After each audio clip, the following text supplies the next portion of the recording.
નમસ્તે, કેમ છો તમે બધા? જય માતાજી, જય શ્રી કૃષ્ણ। કોલેજમાં ચારે બાજુ ખુશનુમા માહોલ હતો। તે પોતાના આગલા લેક્ચરમાં જવા માટે કેન્ટીનમાંથી નીકળવાની તૈયારીમાં હતી કે ત્યારે જ એક જોરદાર ધડાકાનો અવાજ આવ્યો અને ચારે બાજુ ભાગદોડ મચી ગઈ। અચાનક એક પછી એક ધડાકા થઈ રહ્યા હતા અને સાથે જ બંદૂકોની ગોળીઓનો ગડગડાટ ચારે બાજુ ગુંજવા લાગ્યો। બધા લોકો ચીસો પાડી રહ્યા હતા, બૂમો પાડી રહ્યા હતા, પોતાને બચાવવા માટે અહીં ત્યાં ભાગી રહ્યા હતા। તે પણ ટેબલની નીચે ઘૂસીને બેસી ગઈ। તેને પહેલાં તો સમજાયું જ નહીં કે આખરે કોલેજમાં શું થઈ રહ્યું છે કે ત્યારે જ કોઈએ ચીસ પાડીને કહ્યું કે આતંકવાદી હુમલો થયો છે, જે વિદ્યાર્થીઓને પકડીને મારી રહ્યા છે અને બંધક પણ બનાવી રહ્યા છે। આ સાંભળતા જ ડરના મારે તેના હાથ પગ ધ્રુજવા લાગ્યા અને ગળું સુકાઈ ગયું। થોડી પળોમાં જ તેનો આખો પરિવાર તેની આંખો સામે દેખાવા લાગ્યો। તેને પોતાનું મૃત્યુ દેખાતું હતું। થોડીવાર સુધી તો ટેબલની નીચે છુપાઈને બેસી ગઈ, પરંતુ તેને લાગ્યું કે કદાચ અહીં આતંકવાદીઓ તેને સરળતાથી પકડી લેશે। તેથી પોતાને બચાવવા માટે તે ત્યાંથી ધીમે ધીમે નીકળીને આગળ વધી કે ત્યારે જ પાછળથી કોઈએ તેની પર બંદૂક રાખી દીધી।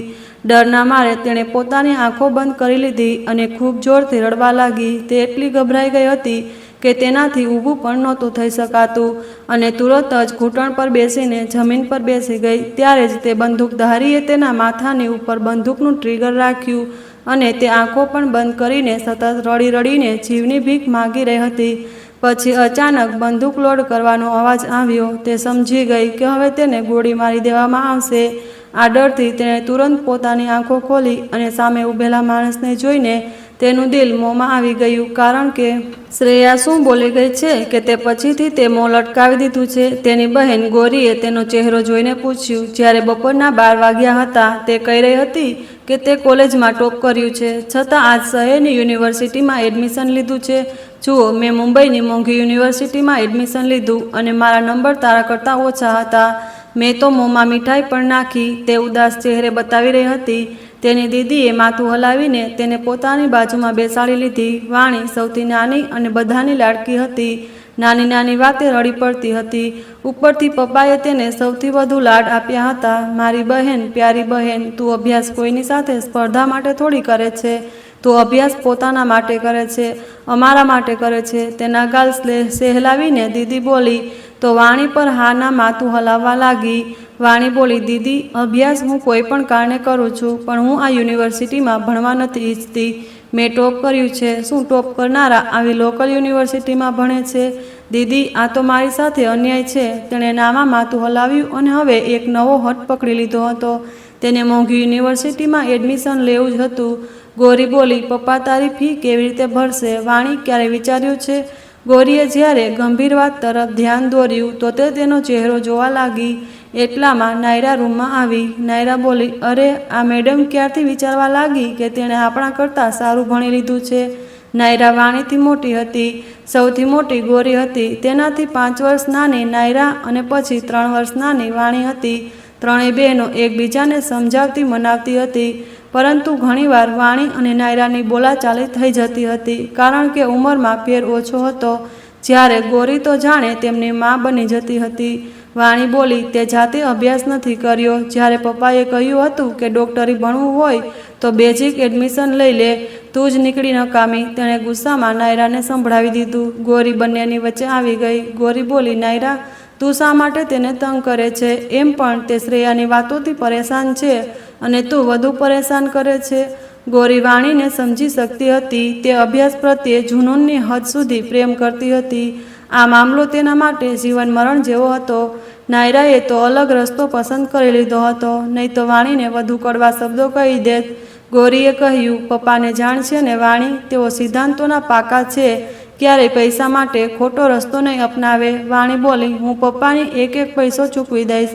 યુનિવર્સિટીમાં એડમિશન લીધા પછી હું નોકરી પણ કરીશ, પોતાના પગ પર ઊભી થઈ જઈશ। હું પપ્પા પર બોજ નહીં બનું। સાચું જ, બંને બહેનો પોતપોતાની જગ્યાએ સાચી હતી, પરંતુ મુદ્દો કેવી રીતે ઉકેલાશે તે સમજાતું નહોતું। રાત્રે ખાવાના સમયે જ્યારે પપ્પાએ વાણીને ન જોઈ તો તેના વિશે પૂછ્યું। ગૌરીએ કહ્યું કે તે રૂમમાં છે। પપ્પા ખાધા પહેલાં ઉઠીને તેના રૂમમાં ગયા।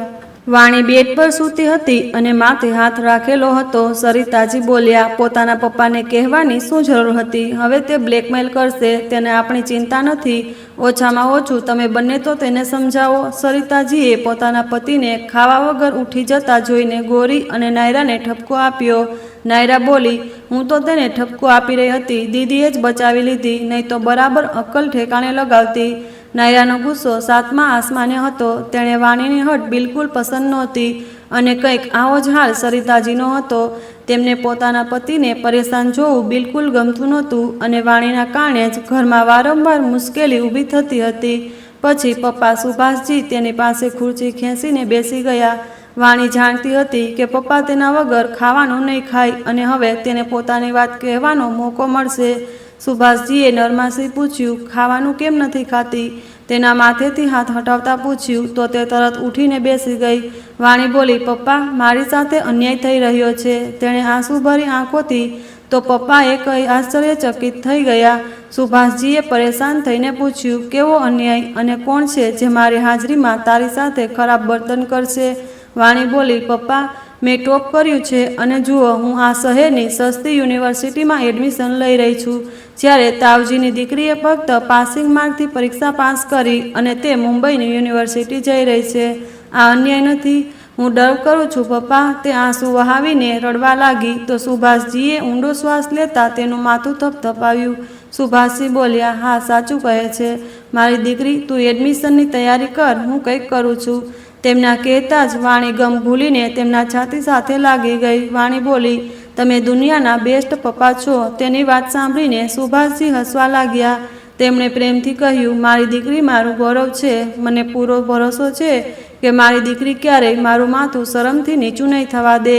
તે મુસ્કુરાઈને આમાં માથું હલાવવા લાગી, એ જાણ્યા વગર કે આગળ જતાં તે પોતાના પપ્પાને કેટલી મુશ્કેલીઓમાં નાખવાની છે. તેણે પોતાની હટ પૂરી કરવાની પરવાનગી તો મેળવી લીધી. સરિતાજીએ બંનેને આવતા જોયા તો પૂછ્યું. વાણીના ચહેરા પરથી સ્પષ્ટ હતું કે તેણે પોતાની વાત મનાવી લીધી છે. સુભાષજીએ કહ્યું, હા, મારી લાડલી ડર્વ છે. એન્ટ્રી ટેસ્ટ પછી વાણી હોસ્ટેલમાં જ રહેશે. હું બધું ગોઠવી લઈશ. તેમને વાણીના ખિલખિલાટ ચહેરા તરફ જોઈને કહ્યું. તે ખૂબ ખુશ હતી. તે નાયરા અને ગોરીને આગળની યોજનાઓ જણાવી રહી હતી અને તે બંને પણ તેને ખુશ જોઈને ખુશ થઈ ગયા. જે સવારથી મોં ફૂલાવીને બેસી હતી તે હઠીલી હતી, પરંતુ તેની ખુશી તેમના માટે અમૂલ્ય હતી. જ્યારે સરિતાજી ચિંતામાં સુભાષજીને જોઈ રહ્યા હતા કે આટલી મોટી રકમનું આયોજન તેઓ કેવી રીતે કરશે, તેમનો ગુજારો કેવી મુશ્કેલીથી ચાલી રહ્યું હતું, આટલું જ પૂરતું હતું. અને હવે વાણીની ફી, હોસ્ટેલના ખર્ચા અને આ વિચારીને સરિતાજી હેરાન થઈ રહ્યા હતા. પરંતુ સુભાષજીને સૌથી વધુ ચિંતા પોતાની દીકરીની ખુશીની હતી. ગોરી બોલી, વાહ ભાઈ, મારી બહેન ટેસ્ટ ક્લિયર કરી લીધો. તેને ગળે લગાવીને કહ્યું, જે હોસ્ટેલમાં શિફ્ટ થવાની તૈયારી કરી રહી હતી. વાણી બોલી, બસ દીદી, તમારા બધાના આશીર્વાદ છે, નહીં તો. અને તે મુસ્કુરાઈ. જ્યારે નાયરા રૂમમાં આવી અને બોલી, મમ્મી કહેતી હતી વાણી પર ભરોસો ન કરો, મોટા શહેરમાં જઈને ભૂલી જશે અને આપણી સાથે નાતો તોડી નાખશે. તેણે મજા લેતા પાપડ ખાતા કહ્યું. તો વાણીનું મોં ખુલ્લુંનું ખુલ્લું રહી ગયું. ગોરી બોલી, તને દરેક વાત આવીને ન્યૂઝ રિપોર્ટરની જેમ જણાવી જરૂરી હોય છે?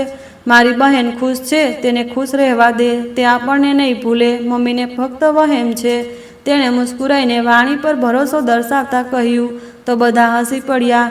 એ જ રાતે તેની ટિકિટ હતી. બસથી તે મુંબઈ જઈ રહી હતી. સુભાષજી તેને બસ સ્ટોપ સુધી મૂકવા આવ્યા હતા. બધાએ તેને મુસ્કુરાઈને અલવિદા કહ્યું. તેણે ચહેરાને દુપટ્ટાથી ઢાંકીને રાત્રે 10 વાગ્યા સુધી હોસ્ટેલ પહોંચી ગઈ હતી. જ્યારે તે રૂમમાં દાખલ થઈ તો તેની રૂમમેટ હજુ સુધી આવી નહોતી. તેને વિચારીને થોડી ટેન્શન થવા લાગી કે તેની રૂમમેટ કેવી હશે. તેણે ઊંડો શ્વાસ લીધો અને રૂમને પોતાની મરજીથી સજાવવા લાગી.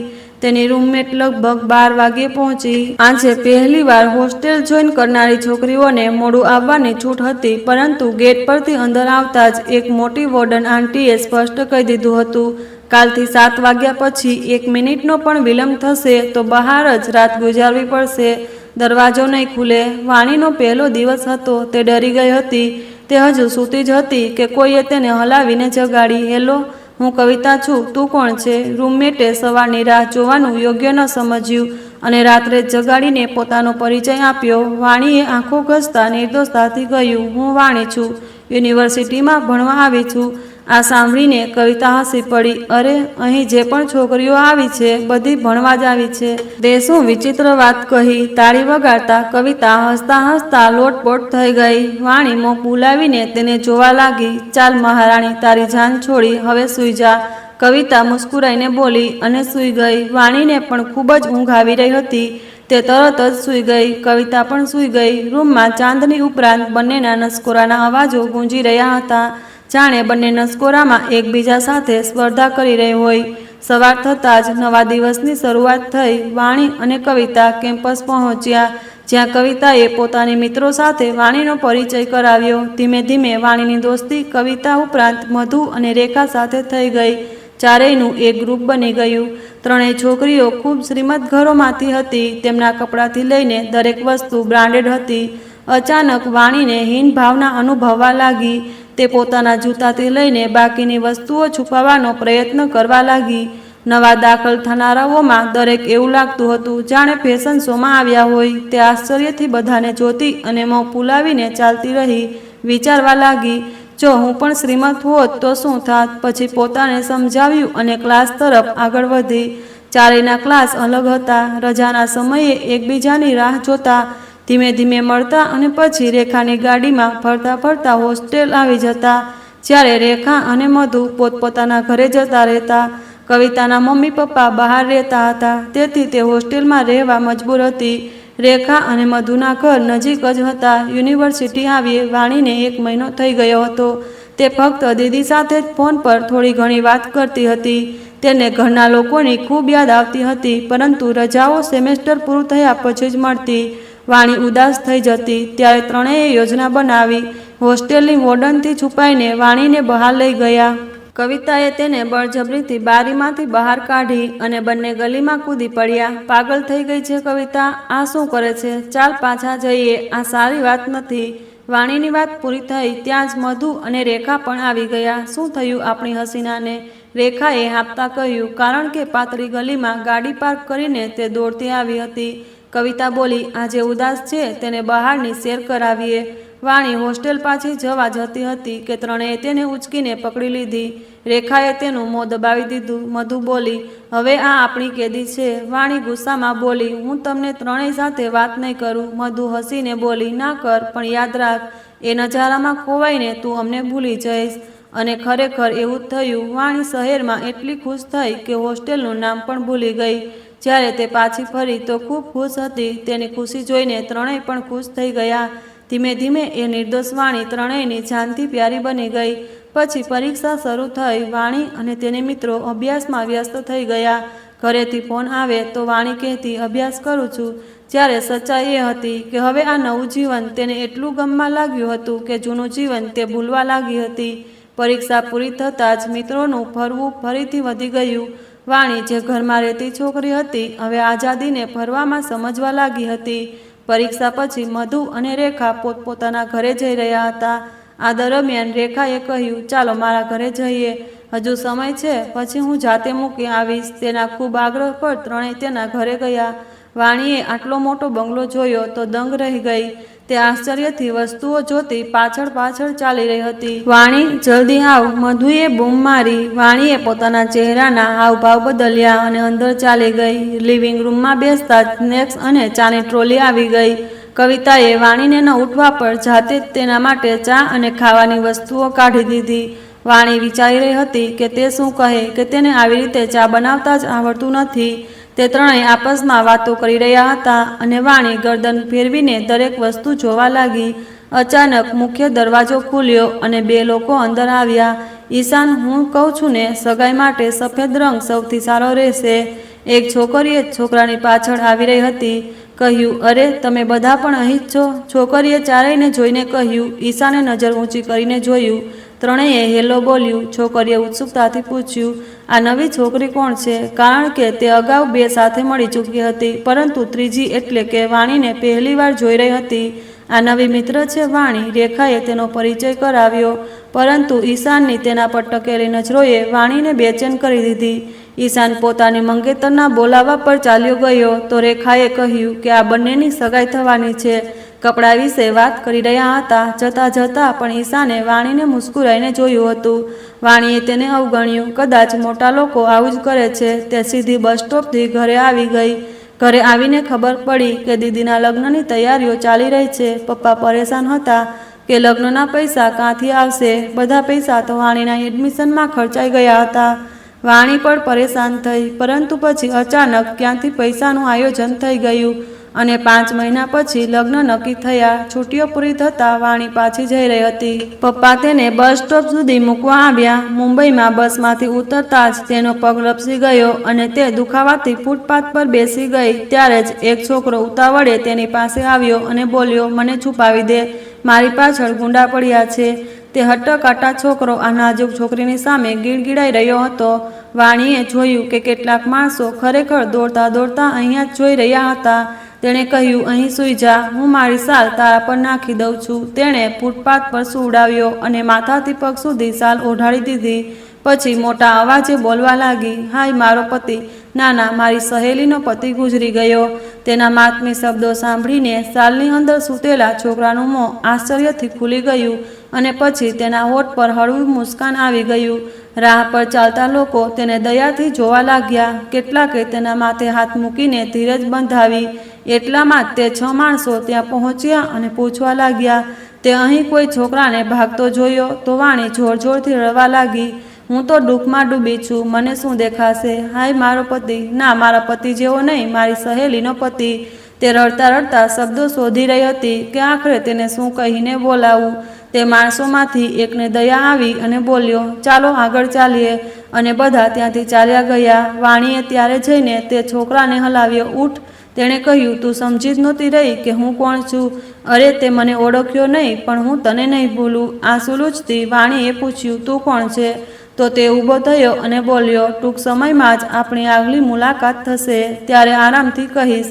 તેણે મુસ્કુરાઈને કહ્યું અને ચાલ્યો ગયો. વાણી મનમાં વિચારવા લાગી, આ તો પૂછ્યું જ નહીં કે આગલી મુલાકાત કેમ? શું ફરીથી તેને ગુંડાઓથી બચાવવાનો છે? તે લડખડાતી ચાલી અને રેખાને ફોન કર્યો. રેખા તેને લેવા આવી. સફર સરળથી મુશ્કેલ બની ગયો, કારણ કે રેખા સાથે ઈશાન પણ હતો. વાણી ખચકાઈ ગઈ. મુંબઈ આવીએ વાણીને 2 મહિના થઈ ગયા કે ઘરેથી ફોન આવ્યો, દીદીના લગ્ન રવિવારે છે, સમયસર આવી જજે. વાણી ચોંકી ગઈ. આટલી ઝડપથી લગ્ન? પરંતુ લગ્ન તો થઈ જ રહ્યા હતા. શુક્રવારે સાંજે યુનિવર્સિટીમાંથી નીકળીને તે ઘરે રવાના થઈ. રવિવારે તેની રજા હતી. પછી પાછી ફરી શકાય. ઘરે પહોંચી તો ખબર પડી કે દીદીના સસરાનો છેલ્લો સમય છે અને તેથી લગ્ન સાદગીથી કરવામાં આવી રહ્યા છે. વાણી તૈયાર થઈ ગઈ. ત્યાં ફક્ત તાવનો પરિવાર અને દીદીના સાસરીવાળા જ હતા. બહારથી કોઈને બોલાવવામાં નહોતું આવ્યું. શ્રેયાનો અંદાજ હંમેશની જેમ અલગ હતો. વાણીએ યુનિવર્સિટીમાં જોયું હતું કે તેનો એક બોયફ્રેન્ડ હતો. તાવ તો પપ્પાને ખૂબ ધર્મના ઉપદેશ આપતા હતા કે 3 દીકરીઓ છે, સંભાળીને ચાલો. પરંતુ તેમની દીકરી શું શું કરી રહી હતી, આ બધું વાણીને જણાવવું યોગ્ય ન સમજ્યું. લગ્ન રવિવારે થઈ ગયા. વાણી ખૂબ પ્યારી લાગી રહી હતી. ગોરીએ તો શરમાવાના રેકોર્ડ જ તોડી નાખ્યા હતા. વાણી તેને જીજાજીના નામે ચીડવી રહી હતી. બીજા દિવસે જ્યારે તે પાછી ફરી તો ખૂબ ખુશ હતી. રસ્તામાં તેને અજાણ્યા નંબરથી ફોન આવ્યો. કેમ છો વાણી? તેને લાગ્યું કે આ અવાજ ક્યાંક સાંભળ્યો છે. તેણે ઝટકાથી પૂછ્યું, કોણ? તો જવાબ આવ્યો, મને ખબર હતી તું નહીં ઓળખે, હું ઈશાન, રેખાનો ભાઈ. તારી સાથે દોસ્તી કરી શકું? સીધી વાત સાંભળીને વાણીને ગુસ્સો આવી ગયો. હું છોકરાઓ સાથે દોસ્તી નથી કરતી, તેણે સ્પષ્ટ લેખામાં કહીને ફોન કાપી નાખ્યો. પાછળ ઊભેલી રેખા જોરથી હસી પડી. મેં કહ્યું હતું ને, આ તારા ટાઈપની નથી, મારી મિત્રથી દૂર રહે. રેખાની આ વાત ઈશાનને પડકાર લાગી. તેણે નક્કી કરી લીધું કે વાણી પાસેથી પ્રેમનો ઈશાર કરાવીને જ રહીશ. પરંતુ ઘણા દિવસ ફોન કર્યા પછી તેણે સમજાયું કે વાણી આવી છોકરી નથી. તો તેની અંદર ગુસ્સો ભડકી ઉઠ્યો. તેને પોતાની સગાઈ તાજેતરમાં જ થઈ હતી, પરંતુ પોતાની આદતથી તે ક્યાં બાજ આવવાનો હતો. યુનિવર્સિટી આવીને તે વાણી સાથે વાત કરવાનો પ્રયત્ન કરતો રહ્યો, પરંતુ તેણે કોઈ ધ્યાન ન આપ્યું. તે 3 સહેલીઓની દબાયેલી હાસ્યથી ઈશાનની અંદર આગ લાગી ગઈ. તેમણે નક્કી કર્યું કે ઈશાનનો ઉલ્લેખ કરીને વાણીનો મૂડ ખરાબ નહીં કરે. ઈશાન ગુસ્સામાં બબડાયો, હું આ છોકરીનું જીવન બરબાદ કરી દઈશ. પોતાને શું સમજે છે? એક દિવસ જ્યારે વાણીની ફી ભરવા તેના પપ્પા આવ્યા, તે ત્યાં જ પહોંચી ગયો. વાણી વાત કરીને જવા જતી હતી કે તે અચાનક સામે આવી ગયો. તેણે ધીમા અવાજે કહ્યું, હું તારી માફી માગું છું કે હું તારી પાછળ પડ્યો હતો. જ્યારે તેના પપ્પાએ તેને કોઈ છોકરા સાથે જોઈને થંભી ગયા. ઈશાને જાણી જોઈને પોતાનો રૂખ તેમની તરફ રાખ્યો જેથી વાણી જોઈ ન શકે. વાણી બોલી, મારા રસ્તામાંથી હટ, અને જવા લાગી. ત્યારે જ ઈશાને તેનો હાથ પકડી લીધો અને કહ્યું, આઈ લવ યુ વાણી, આઈ રિયલી લવ યુ.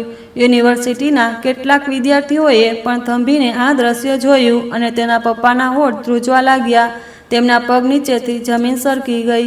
ઈશાન મુસ્કુરાતા ત્યાંથી ચાલ્યો ગયો. વાણી પરેશાન ઊભી રહી ગઈ. સુભાષજી પોતાના નિર્ણયથી પાછા ફરી ગયા. તેમને પોતાની દીકરી પર ખૂબ ભરોસો હતો કે તે ક્યારેય તેમનું નામ નીચું નહીં કરે, પરંતુ હવે પરિસ્થિતિ એવી થઈ ગઈ હતી કે તેઓ બેવજહ વાણીની સામે વિચિત્ર વાતો કરવા લાગ્યા. એક રાત્રે તેઓ અચાનક હોસ્ટેલ પહોંચી ગયા. તે સમયે વાણી બીજા સેમેસ્ટરની પરીક્ષાની તૈયારી ચાલી રહી હતી. તેમણે આવતા જ કહ્યું, તારું સામાન બાંધી લે, આપણે જવાનું છે. વાણી તો ચોંકી ગઈ. તેનું મોં ખુલ્લુંનું ખુલ્લું જ રહી ગયું. કેવી રીતે ને કેવી રીતે ઘરે આવી ગઈ? ઘરે આવતા જ વાત સામે રાખવામાં આવી, નાયરા સાથે વાણીના પણ લગ્ન કરી દઈશું. કોઈ યોગ્ય રિશ્તો જોઈ લો. આ સાંભળીને સરિતાજી એકદમ ચોંકી ગયા. તેમને સમજાઈ ગયું કે કંઈક તો થયું છે જેના કારણે સુભાષજી આટલી ઉતાવળ કરી રહ્યા છે, પરંતુ તેઓ જણાવવાથી બચી રહ્યા હતા.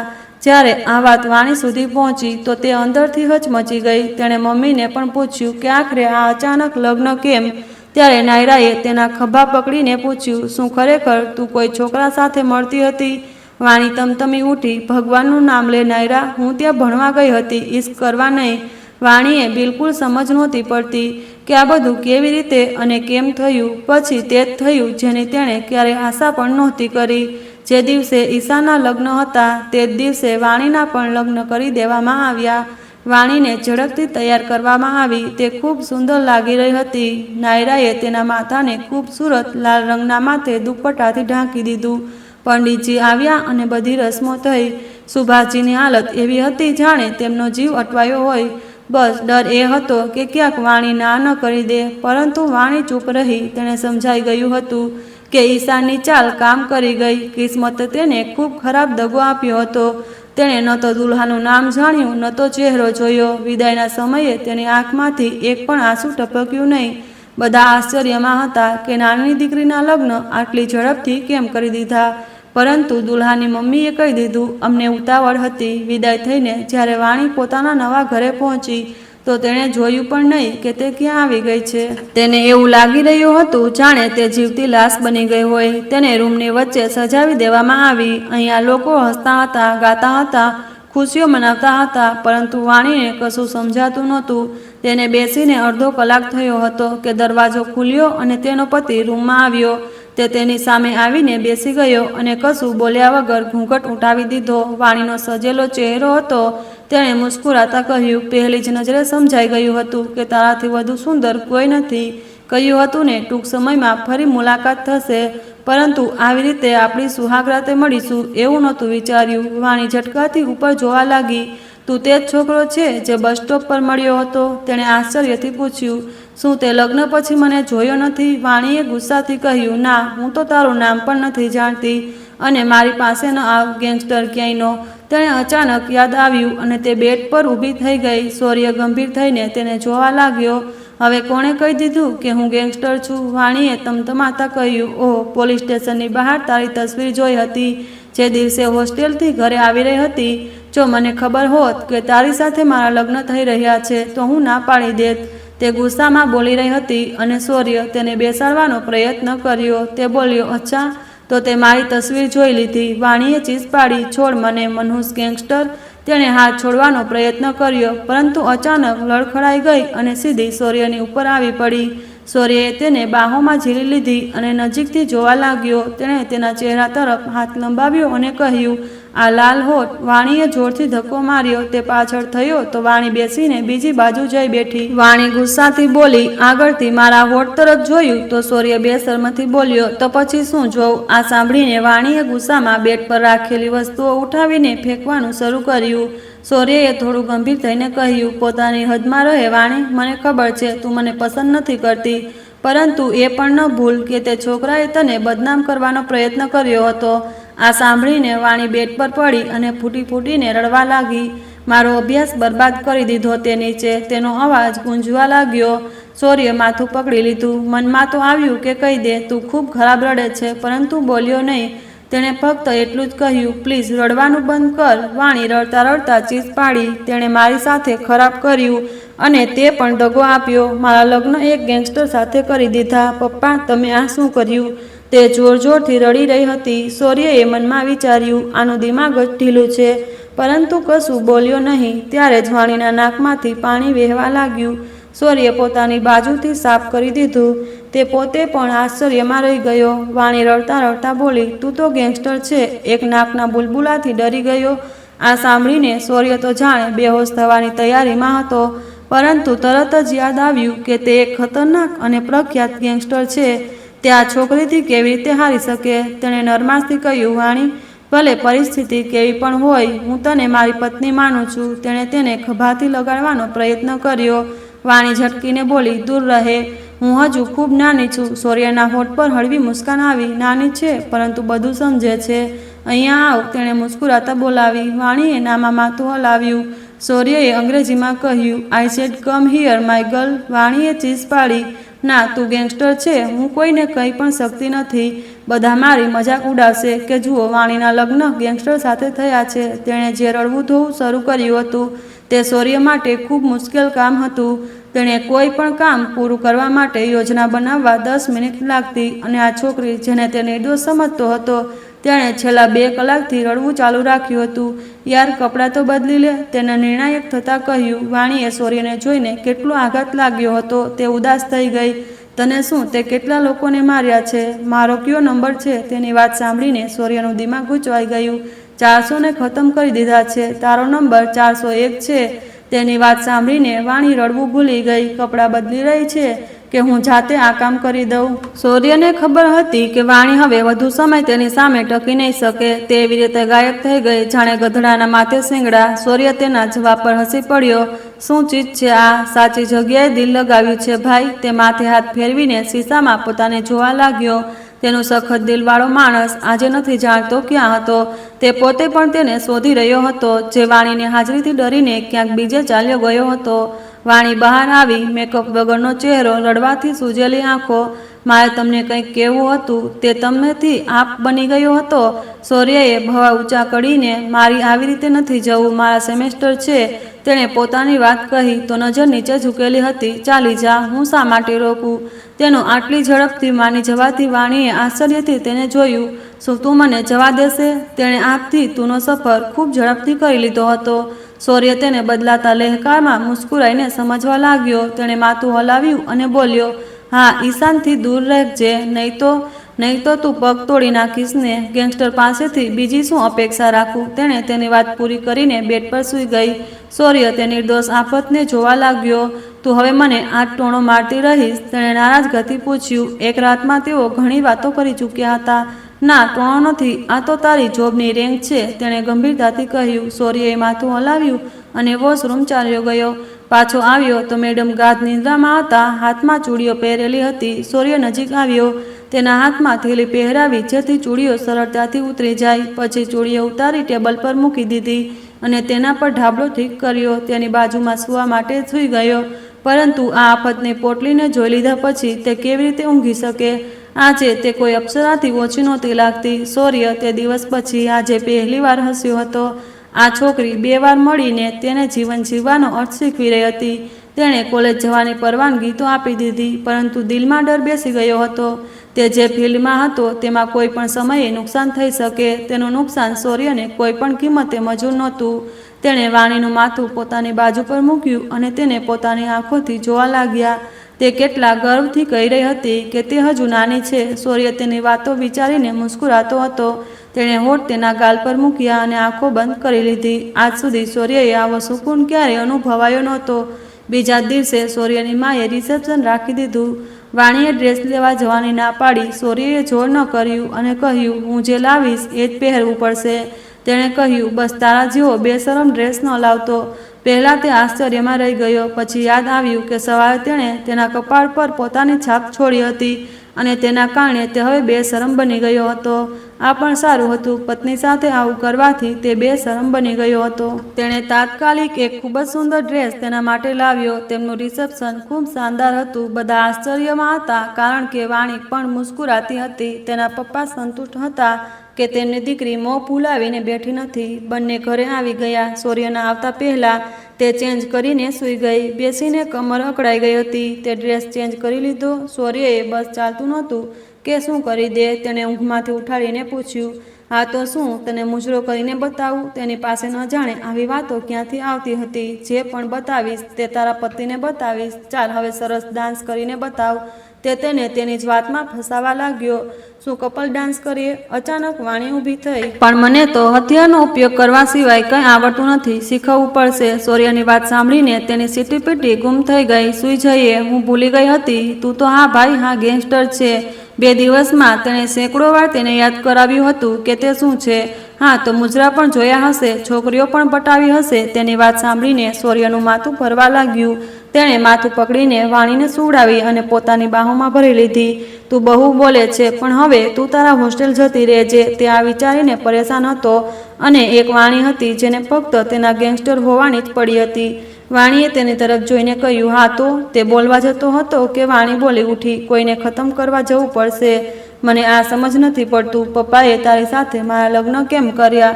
તું ગેંગસ્ટર છે યાર, હું એક નિર્દોષ છોકરી. તે ગુસ્સાથી બોલી તો સૂર્ય હસી પડ્યો. નિર્દોષ છોકરી? મેં તારા પર નજર રાખી હતી. ખબર પડી કે તારો રિશ્તો શોધી રહ્યા છે તો હું પહોંચી ગયો અને કહ્યું કે હું બિઝનેસમેન છું. તારો હાથ માગ્યો તો મળી ગયો. તારી બહેનના સાસરિયાઓનો સપોર્ટ પણ લીધો. મમ્મીએ સરળતાથી રિશ્તો કરી દીધો કારણ કે છોકરી મેં પસંદ કરી હતી. તે મુસ્કુરાતા બોલ્યો. બિઝનેસમેનની ટોપી પહેરાવી દીધી પપ્પાને. તે આશ્ચર્યમાં બોલી, ટોપી નહોતી, ખરેખર કરું છું. કાલથી બીજા શહેર જવું છે તો હું તને હોસ્ટેલ છોડી દઈશ. એક વાતનું ધ્યાન રાખજે. તેણે ઉદાસીથી કહ્યું. કઈ વાતનું? વાણીએ આંખો નાની કરીને પૂછ્યું. 2 રાત ફક્ત તને જોતા જ પસાર કરી કારણ કે તારા હિસાબે તું નાની છે. તેની વાત સમજાઈ તો તેણે સૂર્યને ધક્કો મારીને દૂર કર્યો અને કરવટ લઈને ચહેરો ધાબળામાં છુપાવી દીધો. તે ઊંડો શ્વાસ લઈને વિચારવા લાગ્યો. આ કહેવાની શું જરૂર હતી? સવાર થતાં જ બંને પોતપોતાની તૈયારીઓમાં લાગી ગયા. સૂર્યની મમ્મી ઉદાસ હતી. બંને એકસાથે ઘર ખાલી કરીને જઈ રહ્યા હતા. સૂર્યનું ઘર ખૂબ મોટું હતું. વાણી આશ્ચર્યમાં હતી કે રેખાનું ઘર જોઈને જ્યાં તેને ખુશી થઈ હતી ત્યાં આ ઘર જોઈને તે સંપૂર્ણ દંગ રહી ગઈ. તે રેખાના ઘર કરતાં ઘણું મોટું હતું. બહાર બગીચો પણ હતો પરંતુ હમણાં તેની પાસે જોવાનો સમય નહોતો. બંનેએ મળીને ગાડીમાં સામાન રાખ્યો અને બેસી ગયા. હું તને ખૂબ મિસ કરીશ, સૂર્યએ કહ્યું. તો વાણી તેની તરફ ફરી. તું આ કામ કેમ નથી છોડતો? હું મારા મિત્રોને શું કહીશ? મારો પતિ ગેંગસ્ટર છે. તે ક્યારથી આ વિચારીને પરેશાન હતી. સૂર્ય તેની હાલત સમજી શકતો હતો. તે ભૂલી રહી છે હું બિઝનેસમેન પર છું. તેને હળવી મુસ્કાન સાથે કહ્યું. તો વાણીએ ગુસ્સામાં પગ પછાડ્યો. આની સાથે વાત કરવી જ નકામી છે. લાંબી ડ્રાઈવ પછી હોસ્ટેલ આવ્યું તો તે તેને રૂમ સુધી છોડવા આવ્યો. વાણીએ ચેનનો શ્વાસ લીધો. કવિતા ત્યાં નહોતી. પોતાનું ધ્યાન રાખજે. મારા કોલ ઉપાડજે. ડ્રામા કરીશ તો હું જાતે અહીં આવી જઈશ. તેને ગળે લગાવીને કહ્યું અને બહાર નીકળી ગયો. શું તું કોઈ મિશન પર છે? તેણે ડરતા પૂછ્યું તો તેણે હામાં માથું હલાવ્યું અને ફરીથી ચાલ્યો ગયો. વાણી પરેશાન થઈ ગઈ કે તેને સીધા રસ્તે કેવી રીતે લાવે. હવે તે તેનો પતિ હતો. તેણે ઈશાનને 200ની નજીક ગાળો આપી હતી જેના કારણે તેને આ લગ્ન કરવા પડ્યા હતા. વાણીએ બેગ ટટોળી તો જોયું કે તેનો મોબાઈલ ઘરે જ રહી ગયો હતો. તેણે બેડ પર માથું પટક્યું. કેટલી બેદરકાર હતી. અગાઉ તો સામાન નાયરા અને ગોરી જ ગોઠવતા હતા. આ વખતે તેણે જાતે પેકિંગ કર્યું હતું. જો કે સૂર્યએ કહ્યું હતું કે તે મદદ કરી દેશે પરંતુ સ્ત્રીઓની હજારો એવી વસ્તુઓ હોય છે તે તેને કેવી રીતે બતાવી શકે. તેણે સાફ ના પાડી દીધી. તેથી તે તેના સુટકેસ પાસે પણ નહોતો આવ્યો. વાણીએ ગુસ્સામાં સામાન સેટ કર્યો. બીજા દિવસે કવિતા આવી ગઈ. તેણે કોઈને નહોતું કહ્યું કે તેના લગ્ન થઈ ગયા છે. તે ખામોશ રહી. તેને રેખા પાસેથી ખબર પડી કે ઈશાન અમેરિકા ચાલ્યો ગયો છે. તેણે તેનું જીવન નરક બનાવીને ભાગી છૂટ્યો હતો. વાણીએ ઈશાની હરકત કોઈને નહોતી કહી. તેનો પતિ જાણતો હતો એટલું જ પૂરતું હતું. કોલેજ શરૂ થઈ ગયું. બધા અભ્યાસમાં લાગી ગયા. ત્રીજું સેમેસ્ટર શરૂ થવાનું હતું. હજુ 2 સેમેસ્ટર બાકી હતા. વાણીનું પૂરું ધ્યાન અભ્યાસ પર હતું. 1 મહિનો પસાર થઈ ગયો. તેની શૌર્ય સાથે વાત નહોતી થઈ. ફોન પણ પાસે નહોતો કે જેનાથી વાત કરી શકે. તેનું છેલ્લું પેપર હતું. તે બંને હોસ્ટેલ આવીને સૂઈ ગયા. ત્યારે જ એક છોકરી દોડતી તેમના રૂમમાં આવી. અરે વાણી, તારાથી કોઈ મળવા આવ્યું છે, તેણે શરમાતા કહ્યું. તો કવિતા અને વાણીએ ગુસ્સાથી જોયું. એક તો ઊંઘ પૂરી નહોતી થઈ, ઉપરથી આ નખરા. કોણ આવ્યું છે? કવિતાએ ખેંચીને પૂછ્યું. ખૂબ જ હેન્ડસમ છે. આ સાંભળતા જ વાણી ઝટકાથી ઊભી થઈ. ઉફ, સૂર્ય અહીંયા આવી ગયો. તે દુપટ્ટો પણ બરાબર ઓઢી ન શકી અને સીડીઓ કૂદતી નીચે તરફ દોડી. ત્યારે જ કવિતાએ તરત રેખા અને મધુને ફોન કર્યો અને બોલી, તમે બંને જલ્દી આવો. તમને ખબર છે કેટલો હેન્ડસમ અને ડેશિંગ છોકરો વાણીને મળવા આવ્યો છે? કવિતાની વાત સાંભળીને બંને બોલ્યા, અરે અમે તો કોલેજની અંદર આવી જ ગયા છીએ. ઠીક છે, અમે પણ આવીએ. બંને દોડતા હોસ્ટેલ એરિયા તરફ આવ્યા. સૂર્ય અને વાણી બંને સીડીઓના છેલ્લા છેડે ઊભા હતા. તું અહીં? વાણી આશ્ચર્યથી પૂછી રહી હતી. અંકલે મેસેજ કર્યો હતો. તારી ફીનું વાઉચર છે, મેં ફી ભરી દીધી. અને હા, આલે મોબાઈલ તું ઘરે જ ભૂલી ગઈ હતી. તેણે બંને વસ્તુઓ વાણીને આપી. પપ્પાએ જાતે ફી નથી ભરી. તેની વાત સાંભળીને સૂર્યે તેને એવી રીતે જોયું જાણે કહેતો હોય, ક્યારેક અકલની વાત પણ કરી લે. વાણી, તેઓ શા માટે ભરે? તું મારી જવાબદારી છે, તેણે થોડા રૂક્ષપણે કહ્યું. આલે પૈસા. તેણે ઘણા નોટો તેની તરફ ધર્યા. તો તે મોં ખોલીને તેને જોતી રહી. ખર્ચ માટે છે, નાની નાની જરૂરિયાતો માટે. અંકલને ફોન કરીશ તો એ લોકો વિચારશે કે તેમનો જમાઈ નકામો છે, તેણે મુસ્કુરાતા કહ્યું. વાણી આશ્ચર્યમાં રહી ગઈ. આ તને ઈજા ક્યાંથી થઈ? તેના કપાળ પર હાથ પર ઈજાના નિશાન હતા. ઓ હા, તું તો ગુંડો છે, તેણે ધીમેથી ગુંડો કહ્યું. તો સૂર્ય હસી પડ્યો. તને ફોન કરી કરીને પાગલ થઈ ગયો હતો. મમ્મીએ ફોન ઉપાડ્યો અને કહ્યું કે તું ફોન ઘરે ભૂલી ગઈ છે. તેણે વાત બદલી નાખી. અચ્છા, ચાલુ છું. જ્યારે ઘરે આવવું હોય એક ફોન કરજે. અને હા, મારા કોલ ઉપાડતી રહેજે. તેણે નજીક આવીને તેને ગળે લગાવી, કપાળ પર ચુંબન કર્યું, મુસ્કુરાઈને જોયું અને ચાલ્યો ગયો. ઘણીવાર સુધી તે ત્યાં જ ઊભી રહી, પરંતુ તે પછી તે ત્રણેય તેની સામે આવી ગયા. આ શું હતું વાણી? આ કોણ હતા મિસ્ટર હેન્ડસમ? તે ત્રણેય આશ્ચર્યથી મરવાની હાલતમાં પૂછ્યું. મારો પતિ છે, તેણે મોં બનાવીને કહ્યું. પતિ? વોટ? ત્રણેય ચીસો પાડી. આટલો હેન્ડસમ પતિ ક્યાંથી મળે? એ પણ આટલો સ્ટાઇલિશ? બધાની નજર સૂર્ય પર ટકી ગઈ હતી. મોટી દીદીના લગ્ન કરાવવા ગઈ હતી કે પોતાના જ કરી લીધા? રેખાએ ચપટી લીધી. પપ્પાએ કહ્યું હતું આ છોકરા સાથે લગ્ન કરી લે, સારો છે, ખુશ રાખશે. તેણે પપ્પાના એ શબ્દો યાદ કર્યા જે લગ્ન પહેલાં બોલ્યા હતા. અંકલને કહેજે મારા માટે પણ સોય શોધી આપે, રેખાએ હસતા કહ્યું. વાણીએ ગુસ્સાથી તે ત્રણેયને જોયું. પછી તે ત્રણેય સૂર્યનું નામ લઈને તેને વારંવાર ચીડાવવા લાગ્યા. જો કે હવે તેને કોઈ ફરક નહોતો પડતો. ત્યારે જ તે ત્રણેય બોલ્યા, પણ વાણી, તે ન તો ગળામાં મંગળસૂત્ર પહેર્યું છે, ન તો માથે સિંદૂર. આવું કેમ? આ સાંભળીને વાણી થોડી શરમાઈ અને બોલી, એ ખરેખર હું આ લગ્ન વિશે કોઈને કહેવા નહોતી માગતી, એટલે હોસ્ટેલ આવતા જ મેં બંને વસ્તુઓ ઉતારી દીધી. આ સાંભળીને તે ત્રણેય ચીસો પાડી. પાગલ થઈ ગઈ છે તું ભલા? આમાં પણ છુપાવવાની શું વાત? તારો પતિ તો કેટલો હેન્ડસમ છે. તારે તો ખુશ થવું જોઈએ અને તારી સુહાગની વસ્તુઓનું સન્માન કરવું જોઈએ, સમજી? આ સાંભળીને વાણીને પોતાની ભૂલનો અહેસાસ થયો. તેણે તરત જ ફ્રેશ થયા પછી પોતાની માંગ ભરી અને બેગમાંથી નાનું સ્ટાઇલિશ મંગળસૂત્ર કાઢીને પહેર્યું, જે ખૂબ સુંદર લાગતું હતું. આગલા 4 દિવસ તેને યુનિવર્સિટી જવું પડ્યું. પછી 10 દિવસની રજાઓ મળી. સૂર્યને તેણે મેસેજ કરી દીધો હતો. ફોન કોલ તે ન તો કરતી હતી, ન ઉપાડતી હતી. જ્યારે સૂર્ય તેને લેવા આવ્યો તો હોસ્ટેલની છોકરીઓ બારીમાંથી ડોકિયા કરવા લાગી.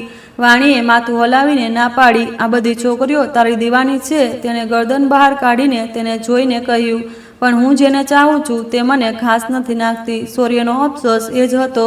વાણીએ કોઈ જવાબ ન આપ્યો અને સફર શાંતિથી પસાર થઈ ગયો. પરંતુ સૂર્યએ મ્યુઝિક ચાલુ કરી દીધું. તે જોઈ રહ્યો હતો જેટલો તે વાણીને મનાવવાનો પ્રયત્ન કરતો તે એટલી જ દૂર ભાગતી. ઘરે પહોંચીને વાણી પોતાની સાસુને મળી તો તેમણે તેને ખૂબ પ્રેમ આપ્યો અને તે રૂમમાં ચાલી ગઈ. સૂર્ય પગ ફેલાવીને સૂઈ રહ્યો હતો.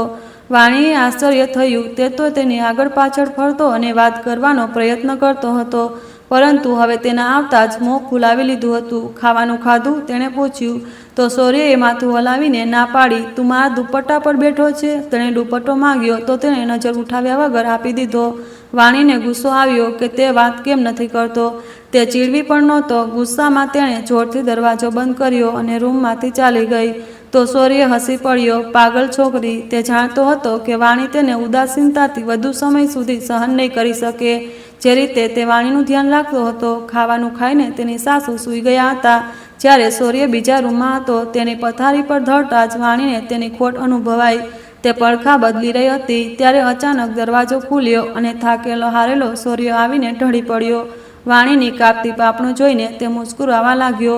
એટલે કે તું સૂતી નહોતી, તેની જ રાહ જોતી હતી. શૌર્યએ લાઇટ બંધ કરી અને વાણીના નાજુક અસ્તિત્વને ખેંચીને પોતાના ઘેરામાં ભરી લીધું.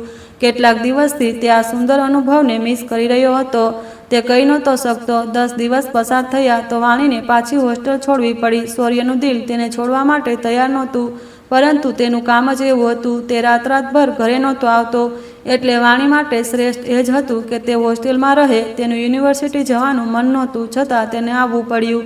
આજે એક મહત્વનું લેક્ચર હતું. શૌર્ય સાથે 1 અઠવાડિયાથી વાત નહોતી થઈ. વાણી કેન્ટીનમાં બેઠી હતી. આગલા લેક્ચરની તૈયારી કરી રહી હતી. ત્યાં અચાનક જોરદાર ધડાકાનો અવાજ આવ્યો અને પછી ચારે બાજુથી કાળા નકાબ પહેરેલા કેટલાક લોકો કેમ્પસમાં એરિયામાં ઘૂસી આવ્યા અને બધા વિદ્યાર્થીઓને એક જગ્યાએ બેસાડી દીધા. વારંવાર ગોળીઓ ચાલવાનો અવાજ પણ સંભળાતો હતો. વાણી તે સમયે કેન્ટીનમાં હતી. તે પોતાને બચાવવા માટે ટેબલ નીચે છુપાઈ ગઈ, પરંતુ એ નકાબપોશોએ બધાને એક એક કરીને શોધી કાઢ્યા. છેલ્લા 4 કલાકથી તેઓ એ લોકોની કેદમાં હતા. તો કોઈ વિદ્યાર્થી વિરોધ કરે તો તેઓ તેને ખૂબ નિર્દયતાથી મારતા હતા. વાણી ડરથી બુરી રીતે કાંપી રહી હતી. તેને લાગતું હતું કે આજે તે પોતાનો જીવ ગુમાવી દેશે. ત્યારે જ અચાનક બહારથી ફરી ગોળીઓ અને ધડાકાના અવાજ આવવા લાગ્યા, જેનાથી એ બધા નકાબપોશો પણ બુરી રીતે ગભરાઈ ગયા અને તેમાંથી કેટલાક બહાર નીકળીને ભાગી ગયા. આ તકનો લાભ લઈને વાણી પણ પાછળથી એક તૂટેલી દિવાલમાંથી નીકળીને કેન્ટીન એરિયામાંથી છુપાઈને કોઈ સુરક્ષિત જગ્યા શોધવા લાગી. ત્યારે જ અચાનક તેની પાછળ કોઈએ બંદૂક રાખી. ડરથી તેના હાથ પગ કાંપવા લાગ્યા અને તે ફૂટી ફૂટીને રડવા લાગી. મને છોડી દો પ્લીઝ, મને ન મારો. તે એટલી ગભરાઈ ગઈ કે ઘૂંટણ પર બેસી ગઈ. ત્યારે જ એ વ્યક્તિને તેના કપાળ પર બંદૂક રાખી અને તેને લોડ કરી. ત્યારે તેને આંખો ખોલીને સામે ઊભેલા માણસને જોયું તો તેને જોરદાર આંચકો લાગ્યો. સામે કોઈ બીજું નહીં, શૌર્ય ઊભો હતો, જેણે આર્મીની ડ્રેસ પહેરી હતી. આ જોઈને તે અચંબામાં પડી ગઈ. શૌર્યએ તરત જ પોતાની બંદૂક વાણીના કપાળથી હટાવી અને બંને કાન પકડીને સોરી કહેવા લાગ્યો. તેને ઊભી કરીને પોતાના ગળે લગાવી દીધી અને બોલ્યો, માફ કર, હું તો બસ નાની મજાક કરતો હતો વાણી. વાણીએ તેને પકડી રાખીને થોડી પળો માટે આશ્ચર્યથી જોતી રહી.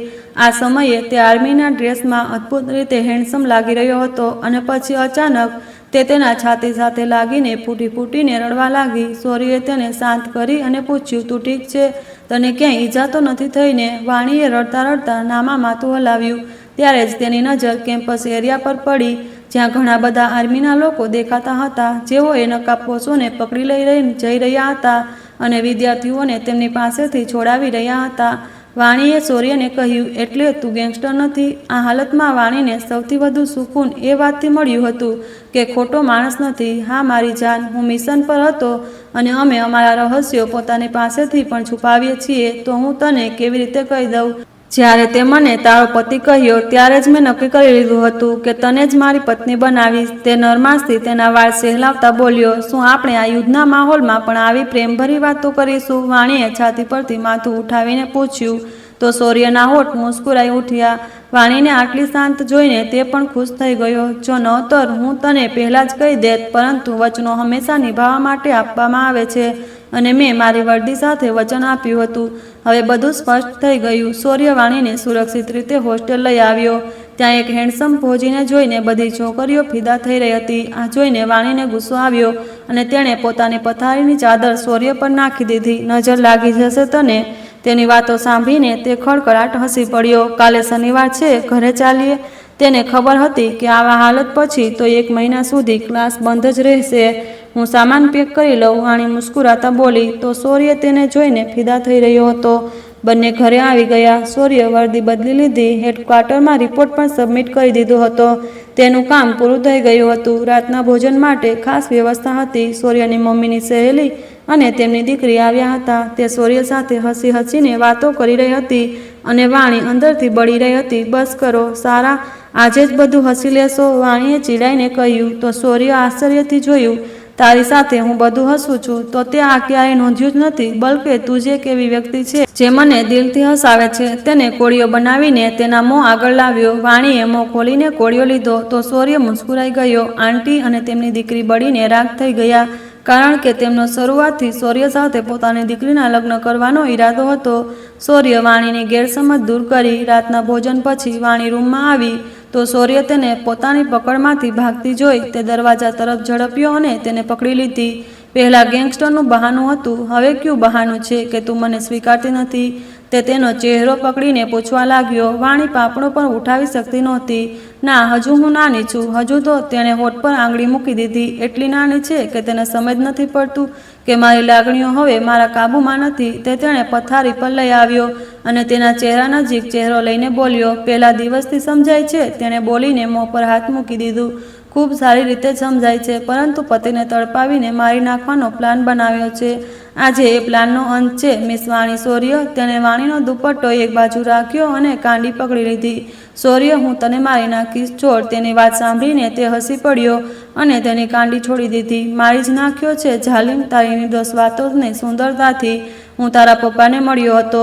તેમને ઈશાની ચાલબાજી વિશે બધું જણાવ્યું અને એ પણ કે આ બધામાં તારો કોઈ વાંક નહોતો. તેઓ કાલે તને મળવાનું કહેતા હતા.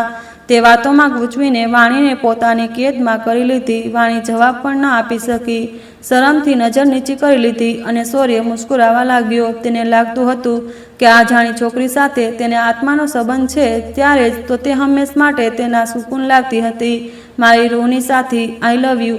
તેનો ધીમો અવાજ વાણીના કાનમાં ઓગળીને ઉતરી ગયો. વાણીના બધા શંકા દૂર થઈ ગયા. હવે બસ બંનેના ધબકારા એક જ લય પર ધબકી રહ્યા હતા.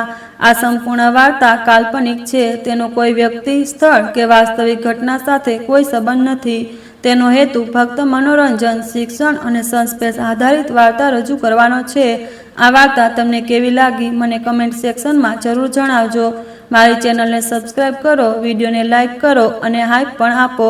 સાથે જ આવી અન્ય રોમાંચક વાર્તાઓ સાંભળવા માટે મારી ચેનલ સાથે જોડાયેલા રહો. આભાર.